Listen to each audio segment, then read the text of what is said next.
हाँ जी, नमस्कार दोस्तों, स्वागत है आप सभी का हमारे YouTube चैनल परीक्षा गाइड पर। तो दोस्तों, जैसा कि आप सभी को पता है कि राजस्थान लाइब्रेरियन थर्ड ग्रेड के जो आवेदन है वो शुरू हो चुके हैं।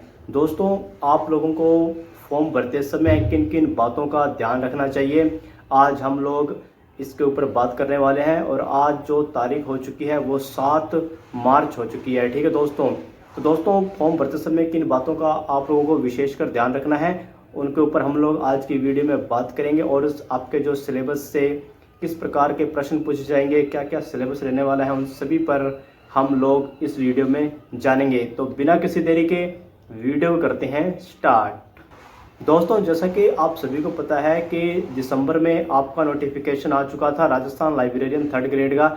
उसके अंदर टोटल 548 पदों पर ये भर्ती आई थी। ठीक है दोस्तों, आप लोगों को किन बातों का ध्यान रखना है, जैसा कि आप सभी को पता है कि आवेदन जो शुरू हैं वो 5 मार्च से शुरू हो चुके हैं। दोस्तों, 5 मार्च से आपके ऑनलाइन आवेदन शुरू हो चुके हैं और फॉर्म भरने की अंतिम तिथि 3 अप्रैल 2025 है। तो आप लोगों को अंतिम तिथि का इंतज़ार नहीं करना है, समय रहते ही आपको जल्दी से जाकर ई मित्रा पर फॉर्म अप्लाई कर देना है सावधानी पूर्वक। उसके बाद दोस्तों, आपका जो एग्ज़ाम होगा वो 27 जुलाई 2025 को ऑफलाइन होगा। दोस्तों, एग्ज़ाम डेट भी आपको दिसंबर में ही बता दी गई थी, 27 जुलाई को आपका एग्ज़ाम होने वाला है। दोस्तों, आगे बात करते हैं। कुल पदों की संख्या थी 548, जिसमें से टीएसपी के पद थे 65 और नॉन टीएसपी वालों के पदों की संख्या थी 483।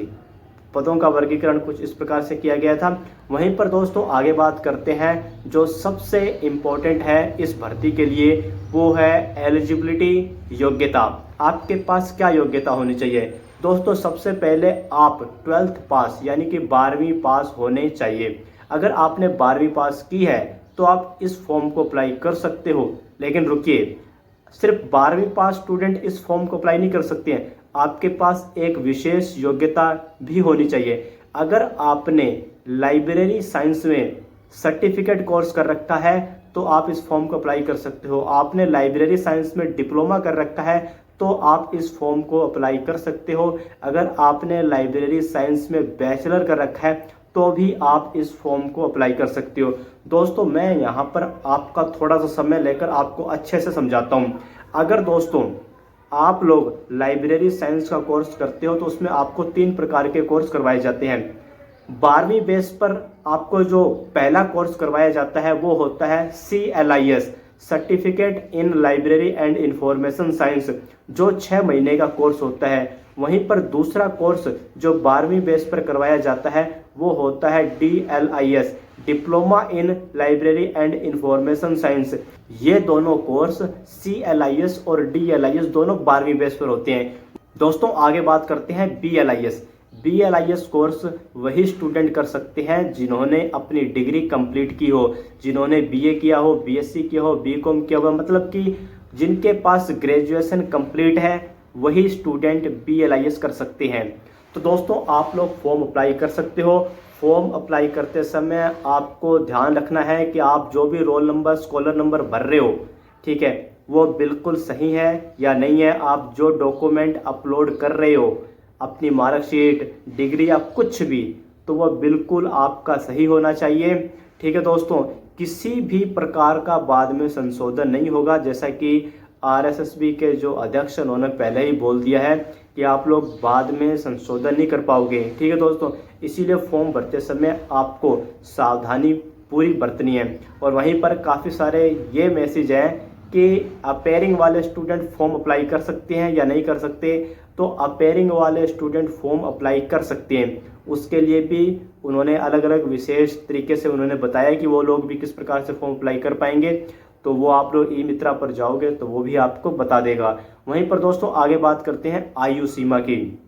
अगर दोस्तों आप 18 से 40 वर्ष के बीच में हो तो आप इस फॉर्म को अप्लाई कर सकते हो।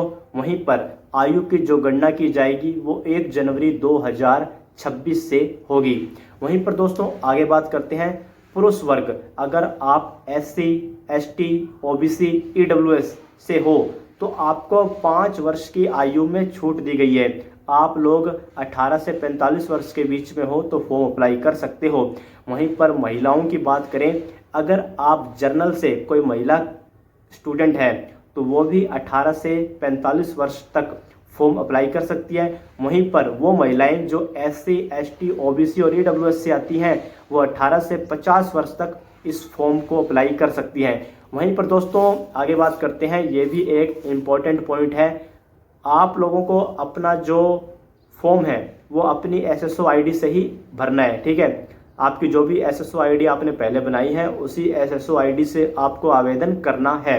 वहीं पर दोस्तों आवेदन शुल्क की बात करें, अगर आप राजस्थान से हैं तो आपका आवेदन बिल्कुल निःशुल्क होगा, क्योंकि आपने OTR पहले ही करवा रखा होगा, वन टाइम रजिस्ट्रेशन। और जो अदर स्टेट के स्टूडेंट जो फॉर्म अप्लाई करेंगे उनकी 600 रुपये फीस रहने वाली है। वहीं पर दोस्तों आगे बात करते हैं एग्जाम पैटर्न की।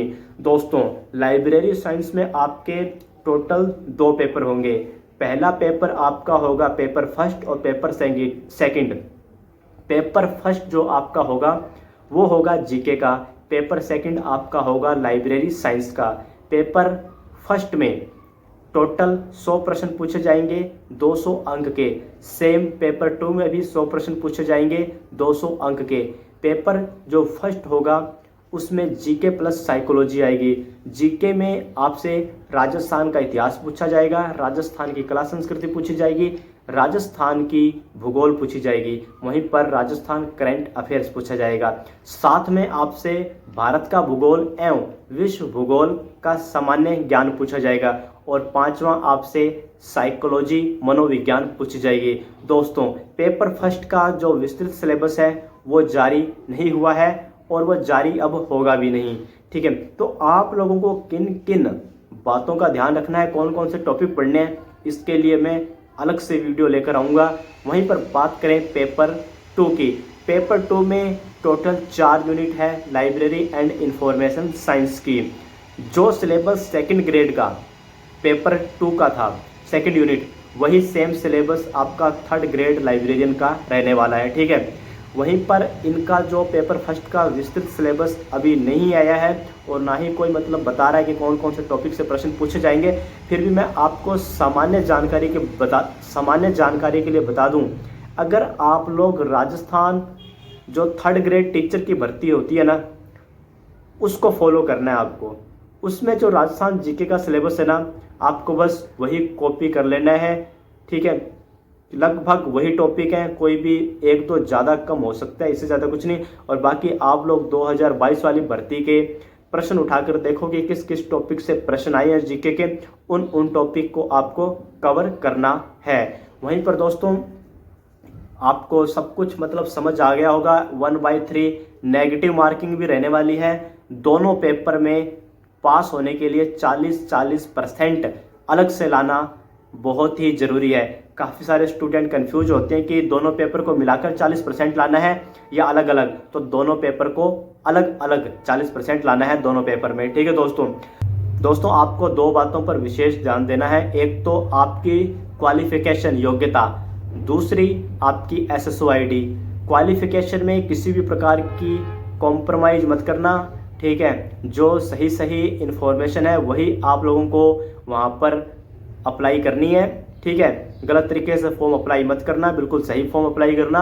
और ई-मित्रा वाले को भी कहना कि फॉर्म जब पूरा ऐसे भर दे तो एक बार मुझे फाइनल दिखा दे कि सब कुछ सही है, अपना नाम, father name, mother name, date of birth, Aadhaar card number, ठीक है, अपनी क्वालिफिकेशन 10th 12th ग्रेजुएशन जो भी मतलब आप वहाँ पर अप्लाई करोगे, BLIS, DLIS, CLIS, उन सभी को एक बार आप लोग दोबारा से चेक कर लेना फाइनल कि सब कुछ इन्फॉर्मेशन सही से पुट है या नहीं है। वहीं पर फॉर्म अप्लाई आपको अपनी ही SSO ID से करना है। तो दोस्तों वीडियो अच्छी लगे तो लाइक कर देना, चैनल सब्सक्राइब कर देना। और दोस्तों जो नेक्स्ट वीडियो आएगी वो बहुत ही शानदार होगी। उसके अंदर मैं आपको बुक के बारे में बताऊंगा कि आप लोग किस प्रकार से कौन सी बुक से पढ़कर अच्छा स्कोर कर सकते हो। और वीडियो के डिस्क्रिप्शन में हमारे व्हाट्सएप ग्रुप का लिंक दिया हुआ है, जाकर उसे ज्वाइन कर लें किसी भी इंफॉर्मेशन के लिए। धन्यवाद। जय हिंद, जय भारत।